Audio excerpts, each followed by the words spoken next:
월요일 묵상의 시간입니다. 세상은 내 생각에 가득 찬 대로 보인다. 세상은 내 생각에 가득 찬 대로 보인다. 자, 이런 제목으로 또 이번 주간 우리 말씀 묵상 시작하겠습니다. 자, 지난주일 우리는 예수님의 공생의 그 마지막 한 주일을 앞둔 시점까지 살펴봤습니다. 예수님은 이제 아주 분명하게 당신이 그리스도 되심을 이제 세상에 알리시는데, 전체적인 분위기는 대제사장을 비롯한 그 유대 사회의 그 이 주류 세력들이, 유대인들이 그런 예수님을 신성모독죄에 걸어서 이제 죽이려고 하는 이제 그런 아주 최악의 상황으로 흘러가고 있었죠. 그러니까 유대인 지도자들이 예수님을 둘러싸고 막 이제 얼마나 우리 속을 뒤집어 놓을 거냐, 네가. 만약 네가 그리스도라면 분명히 말해라. 뭐 이렇게 말을 해놓고 예수님께서 아버지와 나는 하나다, 이렇게 분명하게 또 정확하게 말씀하시면 실제 정체를 말해달라 해놓고도 이제 신성모독이다 이러면서 돌을 쳐서 죽이려고 해서, 그러니까 분위기가 그러다 보니까 예수님이 이제 이들을 피하시죠. 그래서 이제 다른 곳으로 이제 옮겨가질 정도의 그런 분위기였습니다.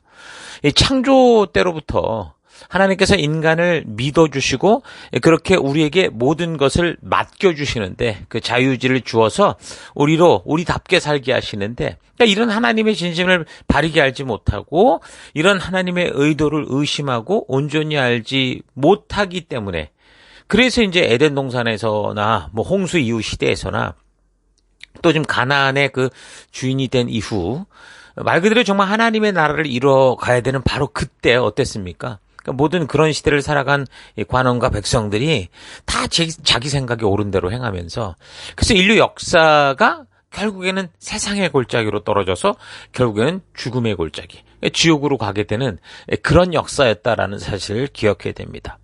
자, 그러니까 우리가 교회를 다니고 있고 성경과 하나님을 잘 안다고 해도 이게 성경과 역사를 통해서 바르게 그 하나님의 마음, 하나님의 진심, 그 하나님의 의도를 알게 되는 거듭남이 없으면 결국 자기 생각과 자기 기대로 가득 차서 실제로 하나님께서 메시아를 보내주시고 또 말씀대로 살아갈 그런 분명한 길을, 그 이 법도와 규례를 주셔도 분별하지 못하고 결국 자기식 우상숭배, 자기식 종교의 함정에 빠지게 되는 걸 봅니다.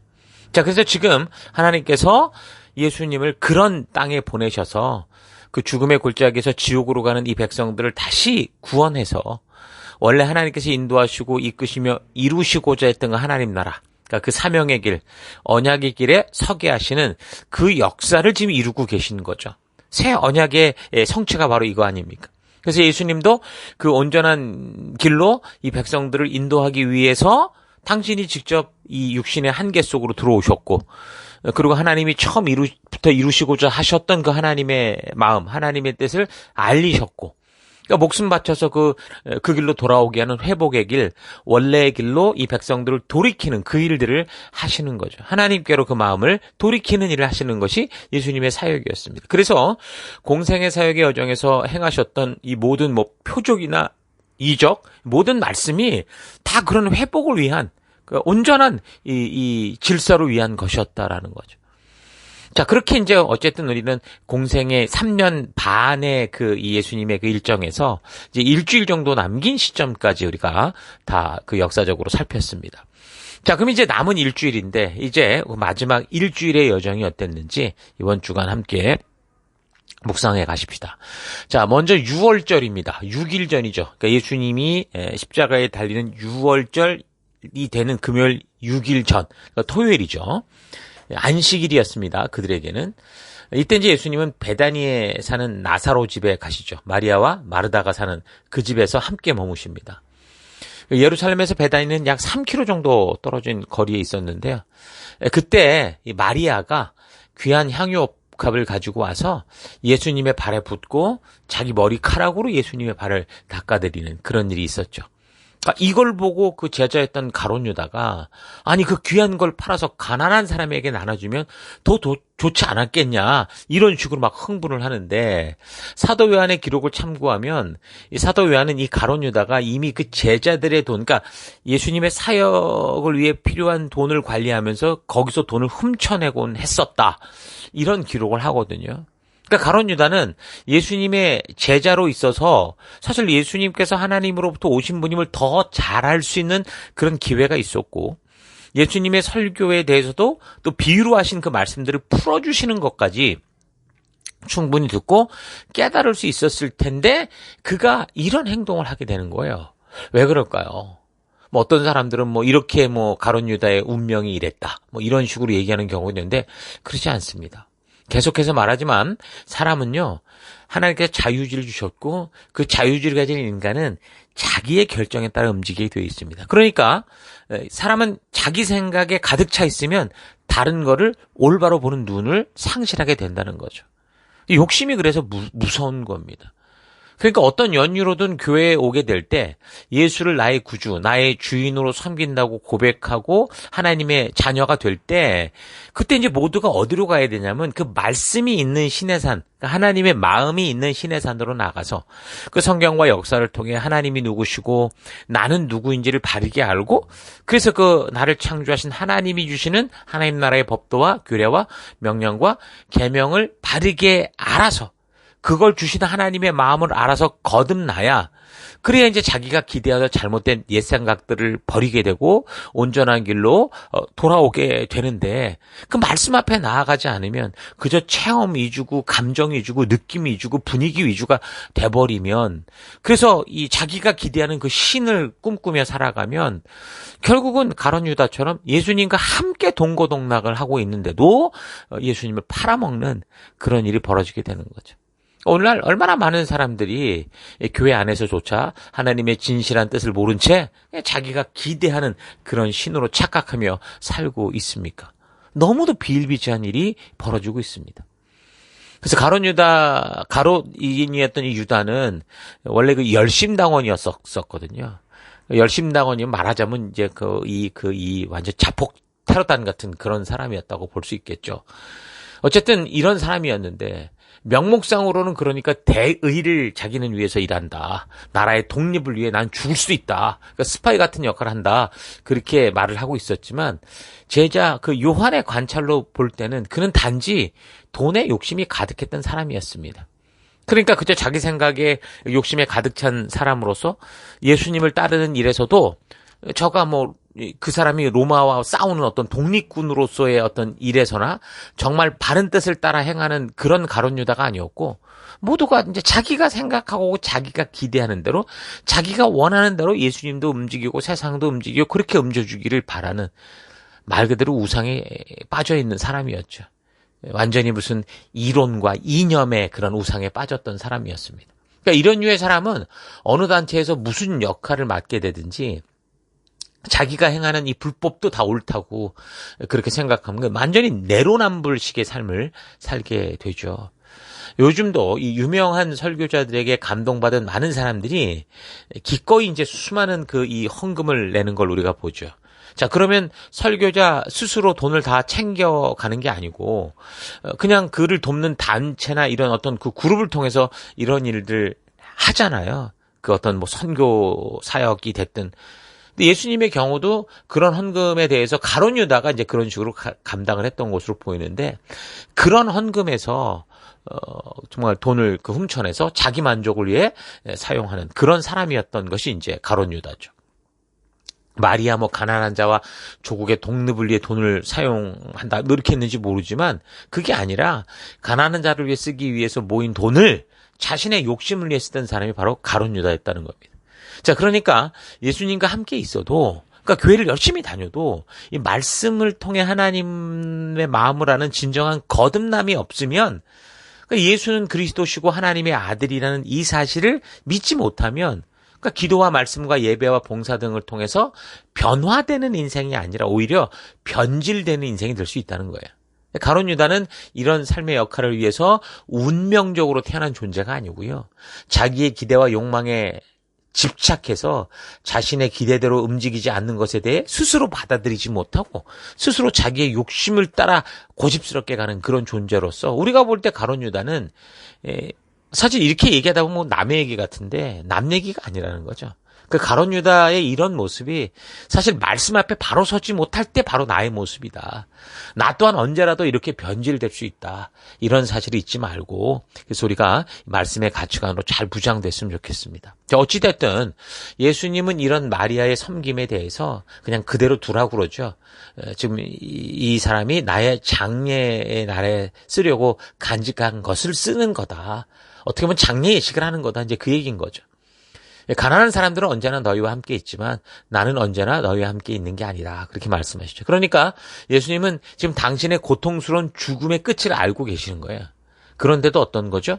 잃어버린 양들을 하나님께로 돌아오게 하기 위한 그 길, 그 십자가의 길로 변치 않는 굳건한 마음으로 걸어가고 계신 거예요. 당신의 자유의지를 가지고. 자, 그러니까 예수님은 십자가로 끌려가신 게 아니라 사랑의 힘으로 스스로 걸어가셨다라고 볼 수 있죠. 그러니까 예수님의 마음은 여전히 백성들을 위해 죽으실 것에 대해서 집중하고 계신데 지금 자기 욕심에 가득 찼던 이 가룟 유다는 돈과 관련된 것에만 신경이 쓰이고 그래서 자기의 관심사, 자기의 만족, 자기의 생각, 자기 성취에 대한 것과 연결될 때만 반응하는 식으로 그러니까 자기 생각과 다른 식으로 이 향유가 쓰여지니까 그걸 가지고서 이제 뭐라고 하는 이런 식의 모습을 드러내는 겁니다. 그래서 우리도 말씀으로 깨어있지 않으면 가룟 유다처럼 자기의 잘못은 보지 못한 채 자신이 선택한 옳다고 생각하는 것에 꽂혀버려서 자기가 관심을 두고 있는 것에는 민감하게 반응하고 많은 말과 의견을 내는 그런 정도가 아니라 고집을 피우며 살아갈 수 있다는 거 잘 기억하십시다. 교회의 사명을 이루어감에 있어서도 그래요. 교회를 통해 주신 사명과 비전을 진정으로 왜 이렇게 일구어 가기로 했는지를 이해하려고 하기보다 그냥 자신에게 숙달된 걸 찾는 거예요. 그래서 자기에게 익숙한 대로 하지 못하게 될 때는 이 속한 공동체가 지금 부르심을 받고 추구하고 따라가는 것을 이해하고 거기에 이제 자기의 어떤 경험을 바르게 쏟아붓기보다는 오히려 부르심 따라가는 그 교회를, 그 지체들을 공격하고 하나님 주신 사명대로 세워가려는 게 아니라 오히려 자기 기대대로 말하자면 자기 바벨탑을 쌓아가는 그런 행동을 하는 걸 볼 수 있죠. 그래서 교회 자체를 방해하는 자가 되는 경우가 많습니다. 그래서 우리는 어디를 가든지 먼저 말씀 앞에 서야 되고 거듭나야 됩니다. 거듭난다는 것은 나의 이런 고집스러운 안목에서 벗어나서 이게 다 깨어지고 온전한 말씀을 통해 하나님의 말씀을 통해 이 세상을 보게 되는 그런 안목이 생기는 거라고 그랬잖아요. 그래서 그 공동체가 가진 내가 속했다면 그 공동체가 가진 그 가치관을 따라 보게 되는 거. 그래서 그 교회가 가는 길에서 그것이 하나님의 말씀대로 가는 것이 분명하다면 어떻게 돼요? 우리는 목숨 걸고 하나 되어 함께 나가야 돼요. 물론 잘못됐다고 한다면 어떤 대가를 지불해서라도 반드시 고칠 수 있도록 바른 이야기를 할 필요도 있겠죠. 이런 사실 잊지 마시고 나는 지금 내가 속한 뭐 가정이 됐든 뭐 교회가 됐든 어느 곳에 있든 정말 그 교회 가운데 그 부르심 가운데 있는 이 공동체에 바르게 내가 믿음으로 함께하고 있는가 잘 되돌아볼 수 있기를 바랍니다. 성도는 말씀으로 충분히 변화되므로 자기의 익숙함에서 떠나서 하나님께서 새롭게 행해 가시는 것에 그렇게 연결되고 접속되고 마디로 연결이 되어야 되는 거예요. 그렇지 못하고 자기의 편리에 익숙해 있으면 이 가롯 유다처럼 남의 일에는 전혀 관심도 없고 심지어 옆에서 간절하게 요청하고 부탁하는 것조차 전혀 듣지 못하는 완전히 욕심의 귀머거리가 되는 그런 경우가 태반입니다. 자, 아무튼 사람들은 계속해서 예수님의 행적에 관심을 가지고 예수님이 가시는 곳에는 함께 쫓아가서 모여서 예수님이 행하시는 표적과 말씀을 듣고자 하는데 예수님이 이제 에브라임 지역과 여리고 지역을 거쳐서 다시 이제 예루살렘 지역으로 오셨잖아요. 그때 이제 머무셨던 것은 그 예루살렘이 아니고 죽었다가 4일 만에 살아났던 이 나사로의 집이었단 말이에요. 그래서 이 소문이 이제 퍼진 거죠, 주변에. 그래서 사람들이 떼져서 이제 막 몰려들기 시작한 거예요. 그거는 뭐 예수님만 보려는 것만이 아니었고 또 그 죽었다가 살아났던 그 나사로가 있잖아요. 그 이제 얘기를 듣고 보려고 했던 거죠. 나사로는 완전히 예수님이 죽음에서 살려낸 부활의 증인 아닙니까? 예수님이 가시는 곳마다 사람들이 모여들었었는데 이렇게 예수님의 사역 속에 있던 모든 사람들은 예수님이 살아계셨다는 이것을, 그러니까 죽은 자를 살린 그분이다라는 이 일의 증인이 되는 거고, 그 예수님이 그렇게 행하신 표적과 이적을 본 이 기억들은 잊을 수 없는 거고, 당연히 전파하는 그런 사람들이 되는 거죠. 그 어떤 일이 사실이었는지를 아는 데 있어서 증인, 증거 이거 너무 중요하지 않습니까? 그것도 어떤 혼자가 아니라 다수의 증인이 있다라는 것은 저들이 보았던 사실을 숨길 수 없는 빼도 박도 못하는 확실한 증거가 된다라는 거죠. 자, 그러니까 예수님이 혹시 어떻게 되신다고 해도 이 나사로를 중심으로 그가 죽음에서 살아난 것을 본, 예수님이 그를 살리신 것을 본 모든 사람들은 모두가 산 증인이 되는 거예요. 계속해서 이 나사로를 살리신 예수님에 대한 그 소식을 전파할 거고, 더불어 예수님께서 메시아 되심에 대한 어쩌면 자기의 믿음을 전파하고 외치는 그런 사람들이 되는 거죠. 그래서 예수님을 죽이려고 했던 이 대제사장들과 관원들이 이제 그 증거를 없애려고 이제 죽었다 살아난 나사로까지 막 죽이려고 그렇게 작당을 하는 걸 볼 수 있습니다. 더 많은 사람들이 살아난 나사로로 인해서 예수님을 믿게 되니까 예수님을 죽이려 했던 대제사장과 관원들이 이제는 죽었다가 살아난 나사로까지 이제 죽이려고 했던 거죠. 자, 이런 일이 이제 마지막 유월절이 오기 전 6일 전, 그러니까 토요일 안식일에 이제 있었던 일들입니다. 자, 그리고 이제 다음 날, 그러니까 유월절이 되기 5일 전이니까 일요일이죠. 예수님이 또 이제 예루살렘 성으로 들어가신다라는 소문이 퍼지니까 그 6월절에 이제 곳곳에서 축제에 왔던 많은 사람들이 종려나무 가지를 들고 나와서 예수님이 지나가시는 거기에 호산나 호산나 주의 이름으로 오시는 이 곧 이스라엘의 왕이 하면서 환호합니다. 그러면서 자기의 겉옷을 벗어서 예수님께서 지금 나귀를 타고 들어가시는 길이었는데 그 앞에다가 쫙 깔아드리는 거죠. 그러니까 백성들이 외치니 호산나라는 뜻은요, 무슨 뜻이냐면 구하소서, 한마디로 말하면 구하옵나니 이제 구원하소서 이런 뜻이거든요. 그러니까 뭐라는 거예요? 호산나 호산나. 그러니까 구하소서 구하소서 주의 이름으로 오시는 이 곧 이스라엘의 왕이요. 살려달라는 거잖아요. 근데 재밌는 게 이 장면이 그냥 그때 벌어진 어떤 해프닝이 아니라 이미 구약의 스가랴 선지자를 통해 예언되었던 말씀의 성취라는 거예요. 소름 돋죠. 스가랴 9장 9절에 도성 시온아 크게 기뻐해라. 도성 예루살렘아 환성을 올려라. 너의 왕이 너에게로 오신다. 그는 공의로우신 왕, 구원을 베푸시는 왕이시다. 그는 온전하셔서 나귀, 곧 나귀 새끼인 어린 나귀를 타고 오신다. 예수님이 나귀를 타고 그 예루살렘에 입성할 것을 너무도 분명하게 예언을 했고 그것이 그대로 성취되는 거였어요. 자, 그러니까 그 시대 사람들이나 제자들은 잘 몰랐겠죠. 어쨌든 자기들의 눈에 메시아처럼 보였으니 예수님을 이렇게 자기들의 필요를 따라 이제 그렇게 축켜 세웠지만 예수님께서는 사실 온 열방의 왕으로 오셔서 그렇게 왕으로서 예루살렘에 입성을 하시는 것이었고, 그런 걸 보면 마치 왕의 대관식과 같은 그런 모습이었다라는. 그래서 하나님의 뜻대로 살아가는 길에서 막히고 붙잡힌 모든 포로된 것에서 구원하는 이제 진정한 이 땅에 오신 그 당신의 뜻을 이루시는 그런 때를 향해 가시는 겁니다. 그러니까 사람들이 볼 때는 예수님의 그냥 죽음이었고 그 죽음은 끝을 말하는 것 같았지만 예수님은 이렇게 만군의 주요 열방의 왕이 돼서 하나님 나라에 속한 백성들을 그 죽음의 권세에서 비롯한 하나님이 주신 자유하게 하는 삶을 막아서는 그 모든 것으로부터 구원하시고 자유케 하는 그 일을 시작하시는 겁니다. 바로 그 메시아가 그의 궁전에 입성하시는 것이 바로 이렇게 나귀를 타고 들어가시는 이런 모습인 거죠. 그러니까 예루살렘 성전 정문이 동쪽을 향해 있었거든요. 그러니까 유대 이 유목민들이 장막을 칠 때요, 항상 그 문을 동쪽으로 동쪽을 향하게 그렇게 장막을 쳤습니다. 이건 왜 그랬냐면 그 귀한 분, 다시 말하면 메시아가 오실 때 동쪽에서 들어온다 이런 얘기를 그들이 알고 있었기 때문에 항상 삶에서도 그런 게 아주 습관처럼 돼 있었던 거죠.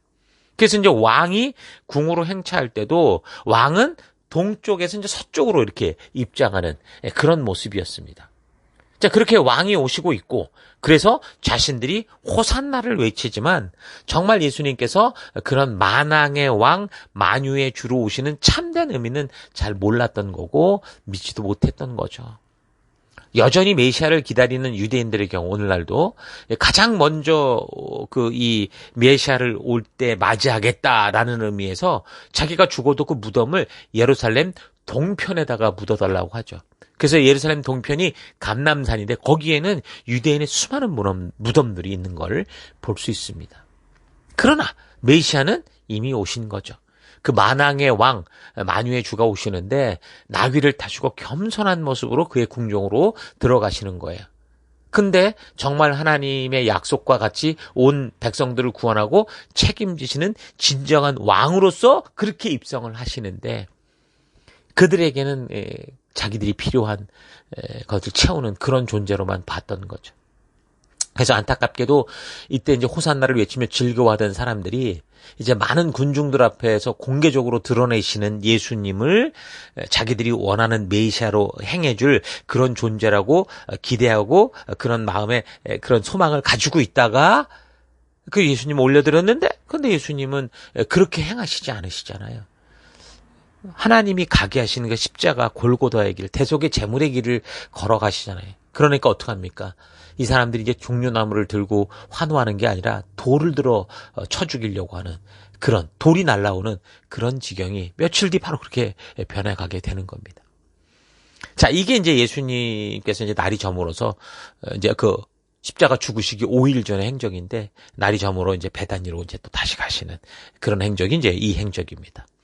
자, 오늘 여기까지 나누겠는데 오늘 하루 나는 정말 하나님께서 뜻하시는 대로의 예배와 믿음의 삶이 있는지 하나님의 뜻을 따라 살고자 하는 진정한 이 나의 마음의 중심이 이 나의 예배와 믿음의 삶이 있는지 좀 차분히 되돌아봤으면 좋겠습니다. 나의 생각으로 가득 차면 절대로 상대의 뜻이 보이지 않는 것처럼 우리의 믿음의 삶에도 나의 경험과 나의 기대로 가득 차 있으면 예배에 나오고 말씀을 듣고 있어도 절대로 하나님께서 뜻하시는 말씀하시는 그 음성을 그 마음을 알 수가 없습니다. 그래서 거듭나야 돼요. 거듭난다는 것은 어떤 신비한 체험을 한다는 게 아니에요.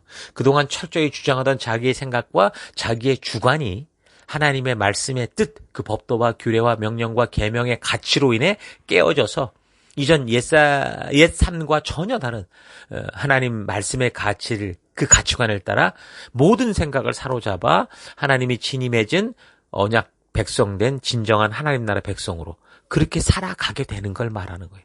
말씀으로 철저히 깨어지고 하나님의 의도를 만나는 거예요. 그래서 자기 감정과 느낌이 아니라 이 하나님의 말씀의 뜻대로 거듭나야 됩니다. 말씀대로 나를 변화시키지 않는다면 우리는 교회 안에서 가룟 유다처럼 그런 변질된 인생이 될 수 있습니다. 주의 문제를 해결해 주시기 위해 예수님께서 이 땅에 오셨을 때 예수님과 함께 많은 영혼들로 하여금 예수가 그리스도 되심을 알게 해야 되는데 우리 성도는 그런 사명인데 오히려 말씀을 맡은 자들에게 예수님이 배척당하시고 위협당하시다가 정말 저들이 흉계로 말미암아 십자가에 달려 돌아가시고 마는 그런 일들이 벌어졌다라는 이 사실에 대해서 우리는 정말 성도로서 깊이 되새겨보면서 과연 우리가 이 땅에서 어떤 자세로 믿음의 삶을 살고 있는가, 어떤 식으로 교회 생활을 하고 있는가 좀 잘 되돌아보고 참된 믿음의 길을 걸어갈 수 있는 그 하루하루를 만들어내는 여러분들 되기를 기도하며 기대하고 나아가는 우리가 되기를 축복합니다. 오늘 하루도 힘내십시오. 잠시 기도하겠습니다. 하나님께서 꿈꾸시며 이 땅을 창조하시고 기대하셨던 삶을 살아가는 게 아니라 단지 내가 원하는 나의 삶을 살기 위해 말씀도 하나님도 내 생각 안에서 움직이게 하려고 했던 것 회개합니다. 가룟 유다와 같이 늘 예수님 안에서 거하고 그와 동행한다고 하면서도 결국 내 생각대로 되지 않을 때 함께 걷기로 한 어떤 약속이든 다 내팽개쳐버리는 그런 삶을 살아왔던 것 회개합니다. 예배자라 하고 성도라고 하면서도 하나님이 보시기에 이사야 선지자 시대나 예수님 시대 대제사장들과 바리새인들처럼 그렇게 하나님이 토해내시는 인생을 살고 있진 않은가 내 스스로를 잘 되돌아보며 말씀 따라 하나님의 뜻을 따라 믿음의 길을 걷는 내가 되기를 원합니다. 하나님, 이 세상에 보이는 것은 바로 내 안에 있는 것으로 보는 거다라는 거 잊지 않고 오늘 내 안에, 내 마음 속에, 내 생각 속에 오직 주의 말씀으로 가득 채워나가는 그런 하루 되길 원합니다. 그 길로 이끄시고 인도하시고 함께 하신 하나님 감사드리고 예수님 이름으로 기도했습니다. 아멘.